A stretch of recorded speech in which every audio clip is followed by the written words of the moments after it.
Hey everyone, it's the Rustic Nerd Dad here. So today I'm going to be talking about the next step in the Captain America suit upgrades that I'm working on. So if you've seen one of my previous videos, you would have seen me talking about the 3D printed scales that I did on my resin 3D printer.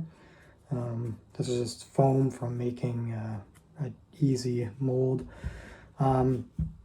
But if you're curious about making basic flat molds, you can check out one of my DIY videos. I'll have that linked in the description below. So you can make a mold like this. Now you might notice that the mold doesn't have any walls or anything. That was just kind of a mess up on my part. Didn't think about that, but it's actually kind of worked out nicely because it makes me pay more attention to the thickness of the cast. So, original mold, and then the cast. So this cast, I cast in 60 Shore urethane rubber from Smooth On, so Vitaflex 60, tinted in their So Strong tints. I've been using their products for a long time. I've really enjoyed them, but it's been fantastic.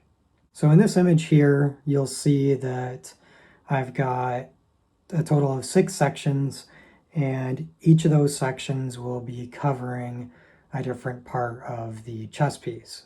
So for basic example, as you can see on this side, this is the old screen printed, and then this is the cast scales that'll be taking its place. So they look quite nice. And I'll probably be hitting it up with a little bit of paint to make it a little bit more screen accurate, but nice sheen, nice texture will work quite well. And here's the screen printed shoulder as it is now. So basically the leather will have to come off, and this urethane version with the new trim and scales will take its place. Pretty snazzy. And then I'll get the Avengers A also added to the shoulder. For this area, the Starburst, I will be cutting that out on a Cricut in foam, and it'll be layered with trim. We began making the template for that, and once it's been cut out, glued together, it'll also be molded and then attached. So it's a very cohesive piece and is very clean looking. I still haven't decided if I'm going to keep the star. Again, I kind of like that it's metal, and I can always use some like rub and buff or something like that on it, but we'll see when we get there. And this is the current stand-in helmet that I have cast. This one was cast in 30 Shore urethane rubber, so again, it's very flexible. Not something that I'd want to wear, but for a display, it's going to work out nicely. And we have templates drawn out, for the leather pieces, so I'll be adding that soon to give it the full look, as well as the chin cup and the screen accurate buckles. So one thing that's really nice about making a mold and being able to do a lot of this yourself is that you can reuse your molds for other projects.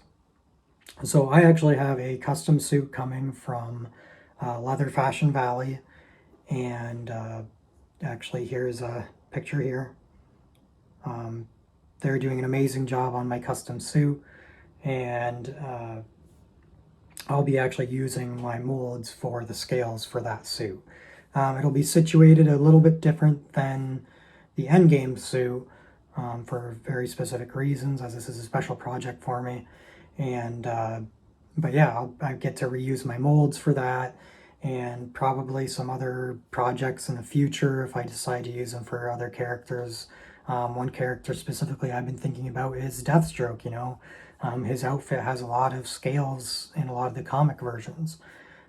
Even if I kept, pieces like this, just to accent different parts of the suit. So you can always get creative, and you know, if you're do it right, you can save money. So not to knock any of the other makers out there, because quite frankly their work is a lot better than mine, a lot cleaner than mine, but their kits are usually $200 plus, whereas you know, I'm still sitting at under $100 for what I've put into this.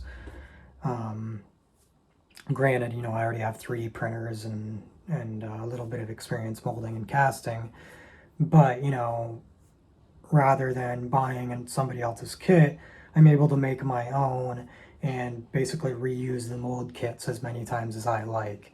So it's kind of nice and special to me. So anyway, that's where I'm at phase 2 for my Captain America suit upgrades. Once the Starburst is created, cleaned up, molded, and cast, then I'll start to assemble everything on the suit so that I can get it all clean. So I'll try to save all of that for phase 3, and if it seems long, I'll split it into a 4th video. But that way people have a general idea of how they can upgrade their suits if they like. But again, thanks for watching. Appreciate it. More to come, and this has been a very fun project. I love doing stuff like this, so hopefully you guys enjoy it too. Thanks again. Rustic Nerd Dad out.